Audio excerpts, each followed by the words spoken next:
We at GRADE are a research institution, has been working for the last 35 years.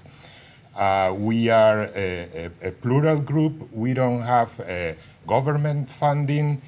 We don't have an endowment. We essentially support ourselves through our work. So we're quite independent. As I said, we don't have any party or ideological affiliation, so it's quite a plural group. And our goal is to inform public debate on policy. And we have three main areas of interest. One is human development. The second one is productive development. And the third one is institutions for development. So we're very much oriented, as our name suggests, to development, and we think that rigorous academic research can make a great input to the policy debate. So as I will try to note in the presentation, the context is quite different, as Bill also mentioned, from China, and I think one of the great things about this meeting is that we'll be able to contrast, what works and how things work in different parts of the world. Miguel, before you start, I think they're having trouble hearing. Is that a problem? Oh, okay.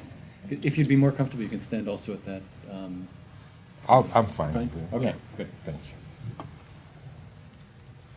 So let me tell you briefly what is my presentation about. First, I'm going to motivate the topic very broadly. Then I'll very briefly review the evolution of the field of impact evaluation in Latin America. Then I will present our methodology to address the main question of our research, which is whether impact evaluation is informing policy decisions and what are the reasons behind what it's doing and what it's failing to do, and end up with some reflections and recommendations on how to further the impact of impact evaluation. So as has already been mentioned in this meeting and we are quite aware of, there's been a strong growth in the field of impact evaluation in the last decade or so. The main point here is that beyond the goal of generating new knowledge, a central motivation to this development has been to contribute to better public policies. So it is really pertinent to ask ourselves how much has been achieved regarding this goal of contributing to better public policies. And also, we would like to know what are the factors that are, in some cases, facilitating this impact, and in other cases, hindering policy influence. So very briefly, the evolution of impact evaluation in Latin America. Latin America has followed the global trend. There's a global growth in the field, and particularly in the last decade or so. 70% of impact evaluations, a recent survey indicated in the region, were produced after 2005. There's an increasing trend in the use of randomized control trials, which we will show with our own data a little later on. There's also a focus on social protection programs. Particularly the field of impact evaluation in Latin America was given a great push by these large impact evaluations of the Progresa program in Mexico, which, as you know, is a conditional cash transfer program. So this sort of evaluation in the line of looking at social assistance programs has been a large trend in the region. Researchers recognize that one of the main uses of impact evaluation is the legitimation of interventions. Now, this was quite clearly the case in Mexico, where the continuation Progresa was facilitated by the fact that they had a rigorous impact evaluation. So as the World Bank concluded recently, well-designed and skillfully conducted evaluations have helped to consolidate the field of impact evaluation as a useful policy tool. So what we will do, as I said, we would like to address the question of how much has been impact evaluations informing policy. And in order to do this, we focus on our experience of GRADE and other research centers in Latin America that have worked recently in impact evaluation. We do some quantitative systematization. What are the study areas? What are the approaches? What is the demand for impact evaluation? And then we also have a qualitative approach. We did semi-structured interviews with both researchers and policymakers, so we'll bring some conclusions of that to you.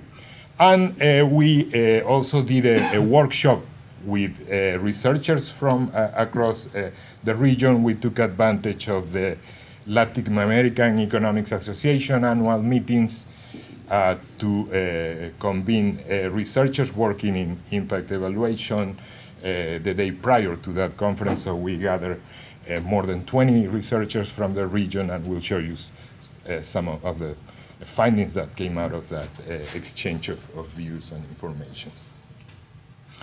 So we interviewed researchers at our research center, GRADE, and we interviewed top officials at 4 ministries: health, social inclusion, education, and finance. So let's look at GRADE's role. It is important to point out that not very many research institutions, let alone universities, have had an active role in impact evaluation. So GRADE's production is interesting in 2 ways. First, we have done a lot of the evaluations that have been done in Peru, first. And second, since GRADE has not an endowment that has not government backing, our production essentially reflects demand for impact evaluations. So we've been doing more impact evaluations because we have been receiving demands from this. Okay, and we have, and as we can see, demand has been increasing over the years, over the last 15 years or so.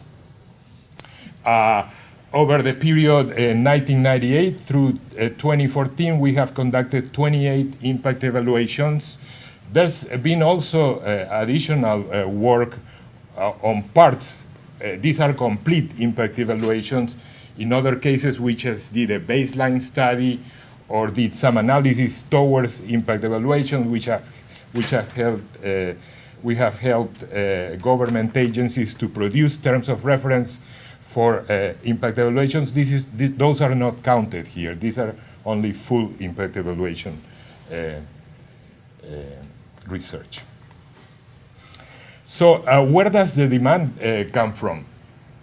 As we can see, most of them come from social programs. If we add social programs, health and education, we have about 2/3 of all the demand for impact evaluation. And employment productivity, for instance, have a very smaller role. Only about 10% of all demand comes from there. There's a bit of demand also on the microfinance field, most recently, particularly. But essentially, the whole chunk of impact evaluations have come from the social sectors, no? Social assistance, health, and education. And we think that this trend of greater demand coming from the social sector has to do with greater demand for support. Across Latin America, not only in Peru, the governments have been implementing new social assistance programs, particularly conditional cash transfers programs of different sorts. And this has demanded greater support. It's in other areas such as infrastructure development, for instance, or even education. These are traditional areas of government intervention, so justification is, demand for justification is more limited. In contrast, social assistance programs have been to be justified as they are policy innovations, and that's where impact evaluations have played a significant role, we believe. By funding source, most of impact evaluations have been funded by outside sources. As we can see, national NGOs and national government only account for about 16% of the impact evaluations we have done in the last 2 decades or so. So the impulse has come fundamentally from the international donors. However, this is slightly changing. As we can see, towards the beginning of the years, these are the impact evaluations initiated per year. Initially, almost the exclusive funding for impact evaluations came from international sources. This is changing, and national agencies have been are increasingly involved in demanding impact evaluations. And this demand has come particularly from the public sector. However, it's still, researchers agree that most of what the public sector demands are process evaluations. We're going to look at why this is so, and whether there's complementarity with impact evaluations, or in some cases some substitution may be occurring. Another characteristic of this demand is that the predominant question is whether the program is working or not. The concept of causality change is still not very much understood, and since a lot of the demand comes from justifying an intervention, just to answer the question of whether the program works, it's good enough for a lot of the government officials, and so more complex questions are hardly being addressed as of yet in impact evaluations. The other important characteristic in demand is, if we look at the public sector, there's a lot of heterogeneity in impact evaluation demand. And this is, we believe, associated with different capacities in different sectors. Some sectors, such as, for instance, the social inclusion ministry, which was funded about a decade ago, and which has gathered a significant, well-trained and capable technocracy, has been demanding a lot of impact evaluation. In other sectors, we don't see any demand for impact evaluation at all. So it is not the typical case that there are experts in impact evaluations in every sector of the public sphere. Some public institutions are well endowed with people that know about impact evaluations, and that have been at some point working with in research institutions, and understand the tools, the potentialities and the limitations of impact evaluations. In other areas, in other sectors, no such thing. As far as methodologies used, there's also been significant changes. As you can see, if you look at the red line, these are experimental design evaluations, while the blue line is the non-experimental evaluations. There's an increasing demand for experimental evaluations, essentially in the last decade or so. And again, this is looking at GRADES production. So what we have is essentially that before 2008, most of the impact evaluations we did were using quasi-experimental designs. After starting in 2009, we are doing every year more and more experimental evaluations.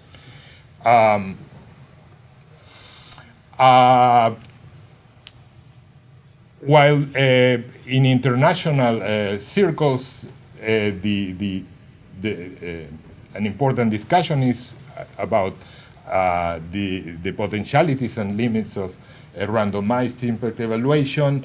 In Peru, there is little of this discussion. Like I said, except in some specific sectors where knowledgeable people are in charge, the method is not something that one can discuss and see the limits and potentialities with policy people. However, if we look at the overall trend, what we find is that the language of impact evaluation, not necessarily the understanding of what an impact evaluation entails and its potentialities, but the language of impact evaluation is being introduced in the public sector. I have, for instance, I have received calls from public agencies saying that they want to do an impact evaluation, and what they start describing is a universal intervention.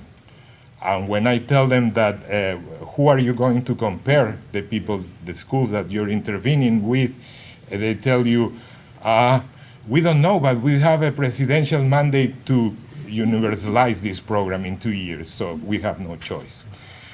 So they have a sense of how useful can be an impact evaluation. However, the basics of what an impact evaluation entails, sometimes they are just not there.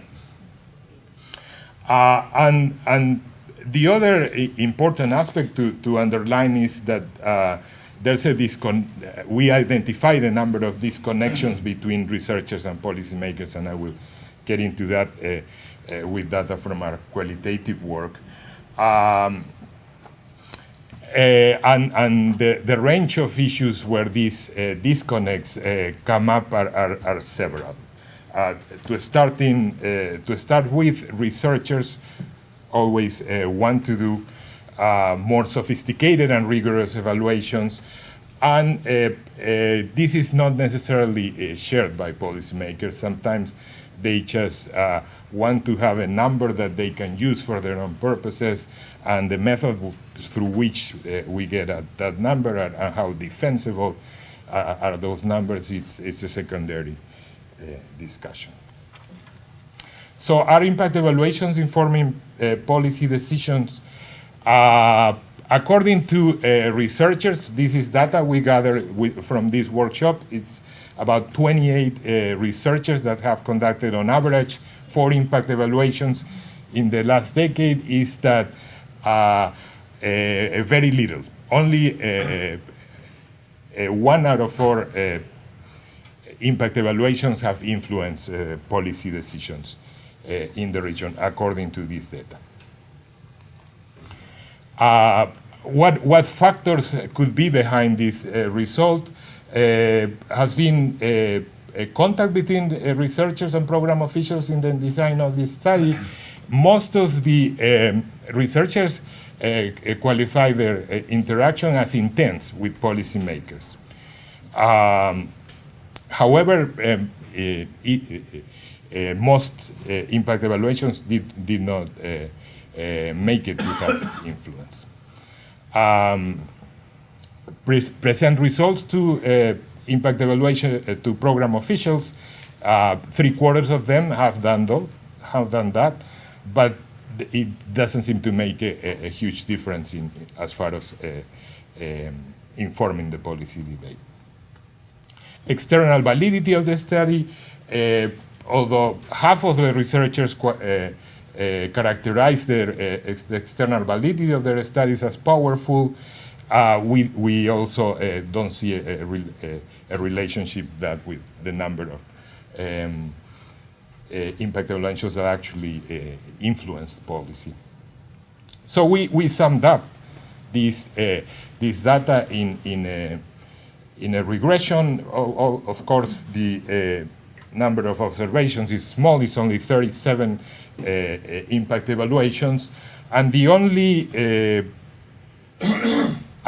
variable that came out significant was intense contact with program officers, and that at the 90% level.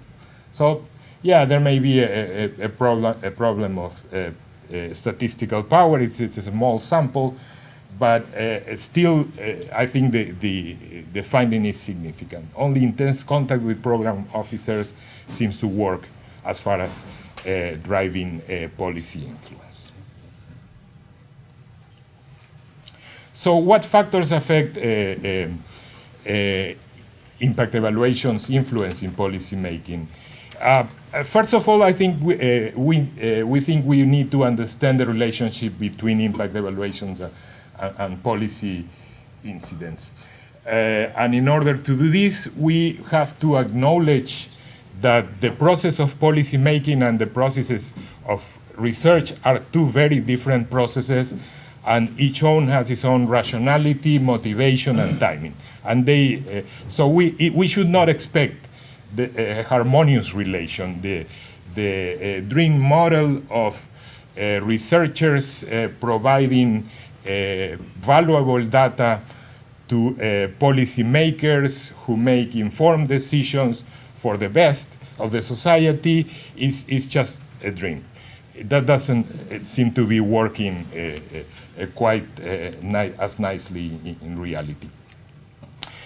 So in fact, what we find is difficult to find an harmonic alignment between these two processes, particularly in the absence of a strong central state and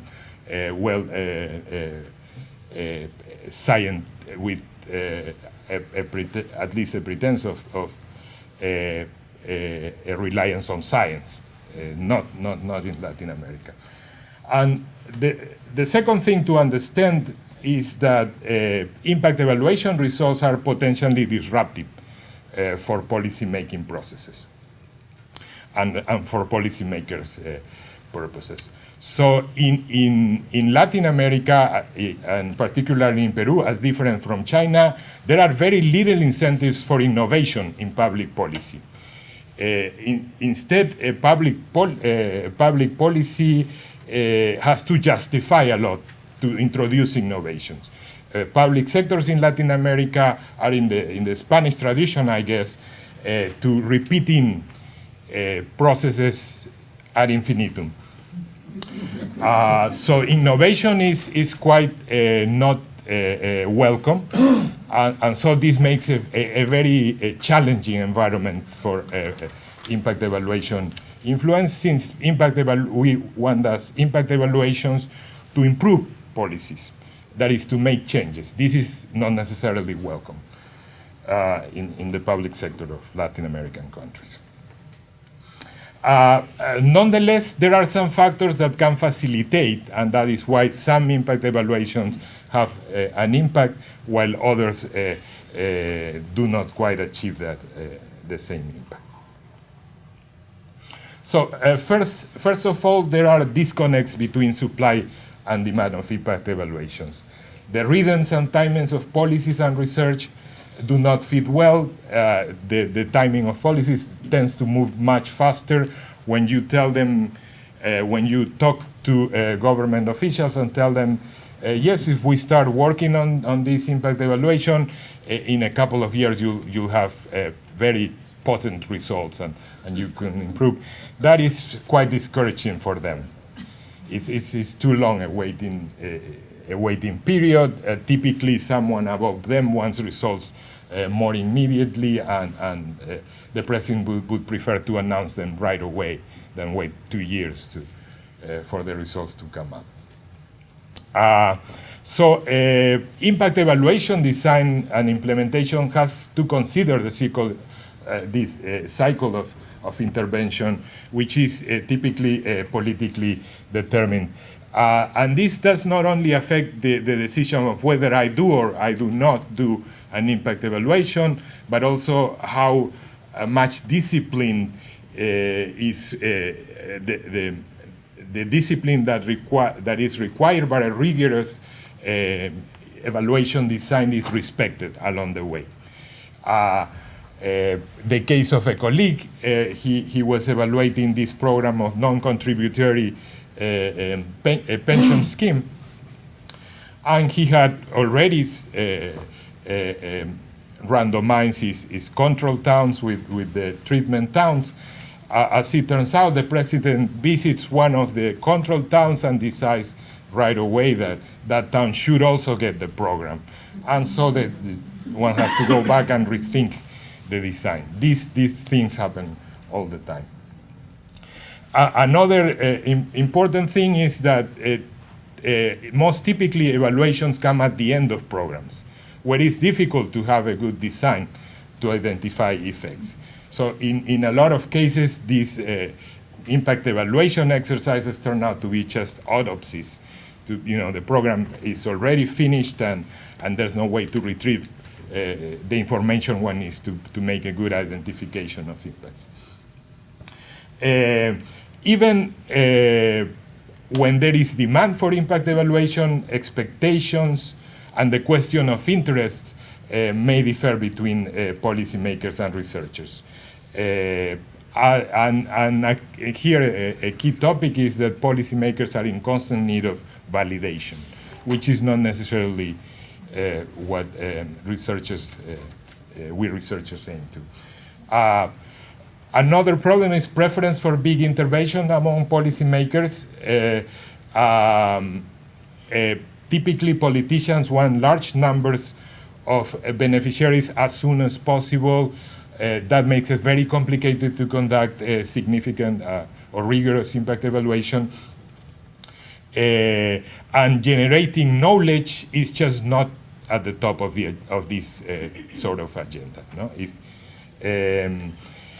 And the more politicized is a program, the bigger the program, the more difficult it is to implement a rigorous evaluation. No? And even if you do it, and multilateral banks tend to do this, they go after the big evaluations.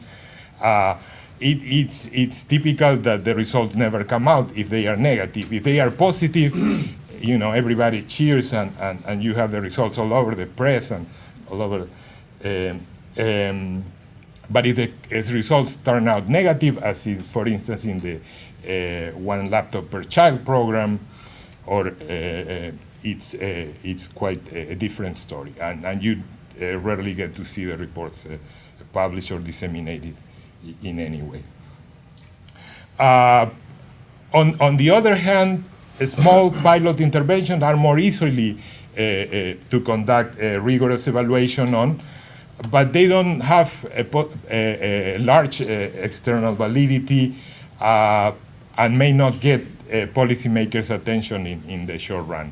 However, we believe that in the long run, this type of evaluation can make a contribution.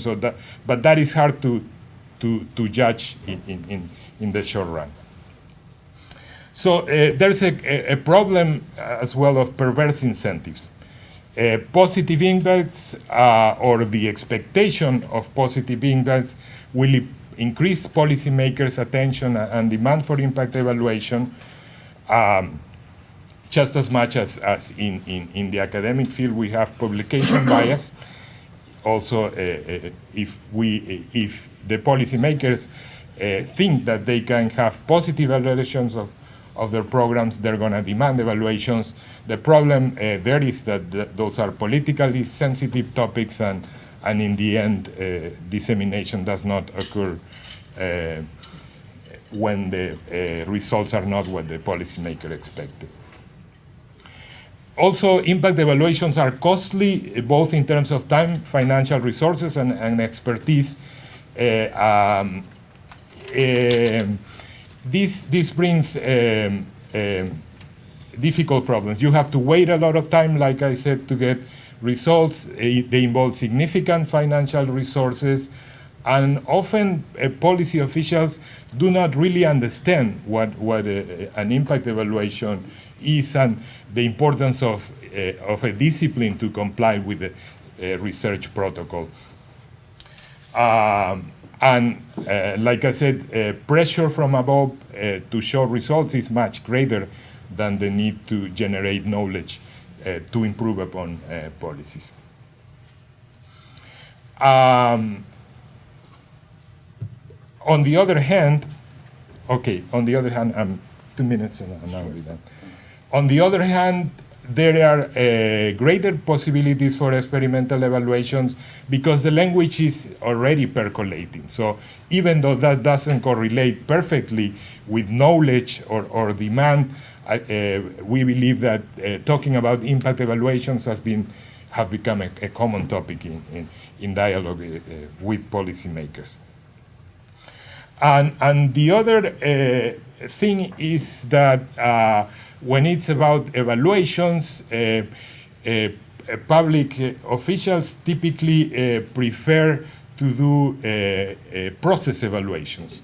It is closer to what they do every day. They understand better what you're going to do. And these complex concepts as counterfactual do not have to come in the scene.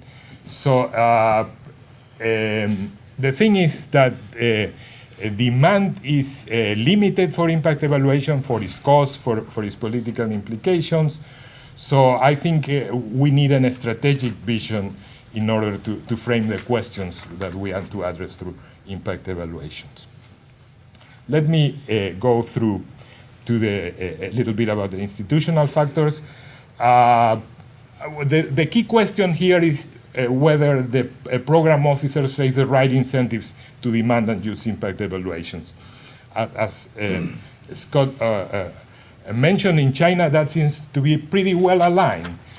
In Latin America, we don't find that. Innovation, as I said, is not welcome necessarily in the public policy sphere. But some experiences are trying to change that. In the case of Peru, the results budgeting program is introducing significant changes, but and the norms are there. But this experience has already 10 years, and what it shows us is that norms are not enough. You need a lot. You need a lot of other additional elements in order for this to work. You need leadership. You need adequate teams to promote, to work with the sectors, and to monitor their work as far as pushing a policy. An evidence-based policy agenda. You need monitoring instruments. You need incentives. In Mexico, for instance, Coneval, which is the institution which is in charge of evaluation of social programs, gives a prize not to the best evaluation, not to the program that has the best grades in evaluation, but to the program that is doing more in order to further policy evidence work. So the program that has moved further as far as doing impact evaluations, assessing their own processes, those get the prize. So it's an incentive to demand for impact evaluations, not to the results of the impact evaluation per se. Capacities need to be improved, not only at the different levels of public administration, but also on the supply side. Not a lot of institutions do impact evaluation. We're doing a little bit of that, although our mandate is not in the teaching area at GRADE, but I think a lot of work needs to be done in this area. So there are different implications of this work. First of all, how to bring the policy and research cycles closer together or more harmoniously. Some strategies go through first, convince policymakers of how good impact evaluations are, and then once you manage to sell them the impact evaluation, make them live with their promises. This is mostly unfeasible. When the president says, I need those towns to get the program as well, the implementer has to just to abide. No. So this has limitations, this strategy. Another strategy that some of our researchers are trying is follow the political cycle. So get involved more intensely with policymakers, see how the policy is going to roll out, and make the best design possible under those circumstances. And some, like I said, some of us are working on this. And the other is among our researchers suggest an optimal distant approach is best suited. That is, you design the intervention, you identify funding for the intervention, and then the policymaker comes in. And you tell them what you want to do, you convince them that that is useful for them, but they do not control the intervention. You control yourself the intervention. It is complex, and the one implication is that typically you're going to have small programs, external validity still will be an issue. However, there are a number of opportunities. Expansion of programs, introduction of new components bring opportunities for impact evaluation, as well as a wealth of administrative data that has not been used at all. During the last decades, public programs are producing more and more data that is rarely used for purposes of evaluation, and some of it is quite amenable to program evaluation.